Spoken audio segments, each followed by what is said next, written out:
let's moving on, and then we've talked about the financials. I want to delve into the learnings as to, okay, you've got one event behind you, the good, the ugly.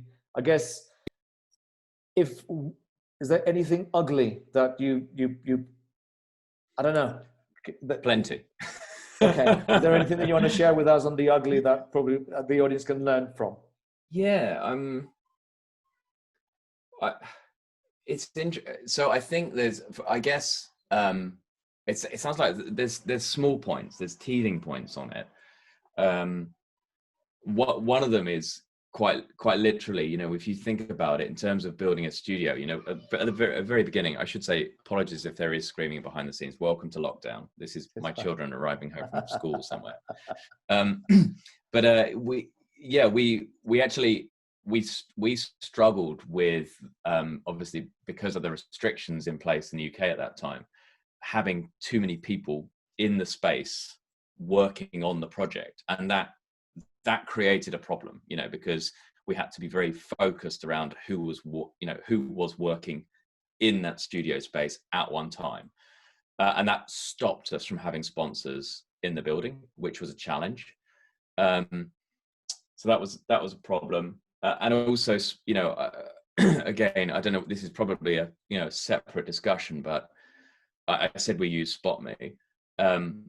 Broadly speaking, the SpotMe platform for us worked as it should, but as we all know, and as we've all worked out through, live event software, they've all been sort of developing it as quickly as we've been looking for it, as it were.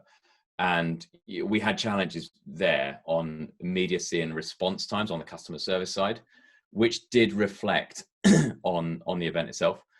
The other small issue was redundancy on internet lines and bandwidth. We had a team in a sort of separate room, prepping sort of speakers and sponsors. We had 3 people at terminals, kind of, prepping speakers and briefing them ready for their panels, etc. And that, with the studio, at some points created a problem with, broadband. And we had a line drop at one point for 15 minutes, something like that, which it didn't come out, it didn't fall out entirely, but it created a problem that we then had to work through. And we used it to our advantage in the end, but at the time, I think, I went grey rapidly during that period. Well, and it's a small point, but that was a big worry. Many events and media business kind of say, that they miss the buzz and the adrenaline that happens in a live event. Well, that's kind of adrenaline for you at a very big dose if they miss that. So, okay, so that's great. And also, I think you've mentioned as well, and again, it kind of links. I just want to reiterate the fact that you had your running order, you had your teleprompter and everything ready, and then it just dropped at some point. And if you want, it did. So yeah, actually, there was a cute story which I've forgotten. We talked about offline on that. Yeah, the tech team had been working with us in advance on a teleprompt system. And, it was the first time they'd used it, but they said that, look, there's no problems with it. It'll all be fine, etc. And I just, having worked on in a stage environment before, you just know that you kind of, don't trust tech, animals or children when you're working with them. Right. And it was kind of like, well, there's going to be something that goes wrong here. And I remember being sort of mocked slightly for sort of saying, well, you know what, I'm going to have a copy of the script just close by with me on set, just in case it falls over, as it were. And true to form, I think it was day 2. Everyone was slightly more relaxed. We knew that when we were walking back onto set, you count down, and there was a good buzz in the air. But there was that moment where, for whatever reason, the tech that was controlling the auto cue hadn't quite kept pace, and we were at the wrong point, so it falls over. And there's that moment where it's like, well, it's only because we've got a script to hand that we can use that. It's a small point, but I remember thinking, if I hadn't had a script with me, that would have been a problem. Okay, I think that's kind of, again, very funny, because not many of us in this industry are used to using teleprompters and all that kind of sort of stuff, and it is always the pre-planning that highlights the fact that this is kind of extremely critical.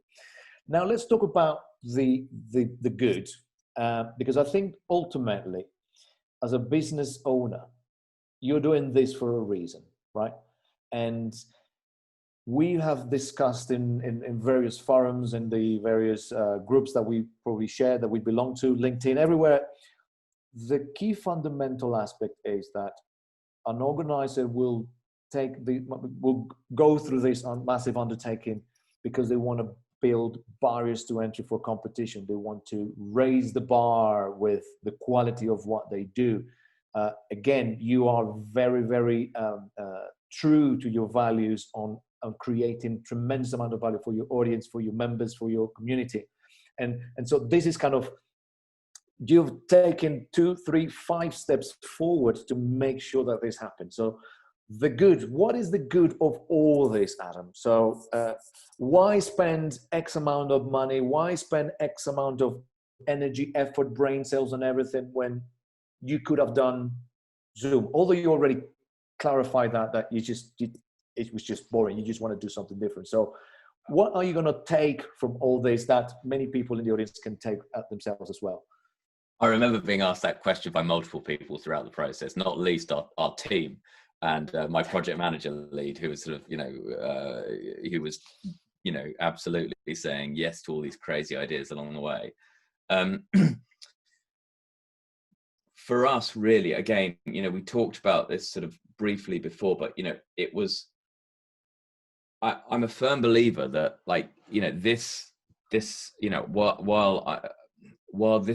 while COVID has been I'm trying to put this sensitively, but while COVID has clearly created absolute turmoil in the events industry,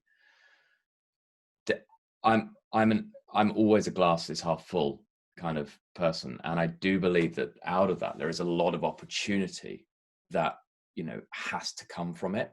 And for us, it was about how we level that playing field. It was like, how do we wind that clock forwards, however far, 12 months, 24 months, 36 months, whatever, it's almost like when we walk out blinking into the sunlight, and start meeting in person again, in whatever way that happens, what are the events that are going to survive, as it were, and perhaps not just survive, but thrive in that kind of next era. And what are, and why are they going to do that? And my sense was that, for us, our community, the event series we run is called Financing Wind. And the membership community that sort of is underpinned by is a word about wind. And as I said at the beginning, it started with a membership base. But really, if you scroll it right back, it started with a newsletter that I wrote on a beach years ago to build a community with an audience that I didn't know and that I wanted to get to know better. And if you kind of scroll all the way through those scenarios, and you scroll through, building out a membership platform, investing in an editorial team, building out an events program, building out an awards program, doing all these sorts of things, our membership has grown and stayed with us because they've always given us the benefit of the doubt. They've always recognized, we've been transparent with them about what we're doing and that we want to try new things. And they've always recognized the power of being part of that community. And that in order to be part of something like that, they've got to be prepared to kind of take the good with the bad, as it were. And for our events, that's really how we viewed it. My sense was, I kind of want to roll the dice a little bit on this. It's a managed risk, right? It's the same reason why we set up in business at the very beginning, because we felt like we had an idea and an opportunity and we wanted to back it. And if we can't back our own ideas, I mean, crikey, right now, it's like betting the stock market, right? I'd rather not bet the stock market. I'd rather bet our own business, because I have far more control over what we can do than anyone else. And that was really the opportunity. It was kind of like, how can we give back to our community and give back willingly and give back to our sponsors, and so that they see that in a really positive light. And that's where I wanted to get to. It was like, I wanted them to get to a point where, we're in November now, whatever it is, November the 4th, 5th. Mm-hmm. This is the point in the year where everyone starts looking at those budgets for next year. And I want to be at the top of that list, because there's gonna be competition for it, you know. And we want to be in the rebooks. We want to be in the thick of that. And that for me that was actually really what was at the heart of it. It was kind of like, if I'm investing, whatever it is now in this event, great. I would almost write that off as BD work, as marketing work. Effectively, I viewed the studio as a giant marketing campaign, that just so happened to deliver some exceptional results for our sponsorship. And that was key. That was really, really key. And it was about turning everything to our advantage. It was all about flipping it on its head and thinking about what we wanted, what happens when we get to December 2020. And I think that's amazing from the point of view that, because you said, this is a big marketing campaign. I want to be top of the list when discussions in 2021, and I love the fact that you're thinking even 2022, so that we're looking at our rebook strategy all that long in advance.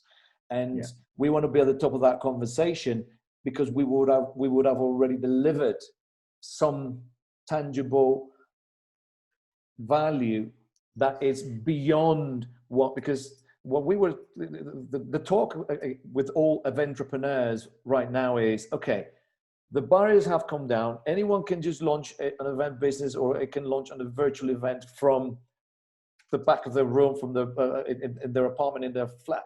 Now, doing all this that you've done, then that just basically again raises the bar, and it makes it not many. And then we've seen that reflected in the statistics, both from this audience, but from what we've seen out there. 90% of the people have not done something like this. So this means that, like, you now have a massive advantage.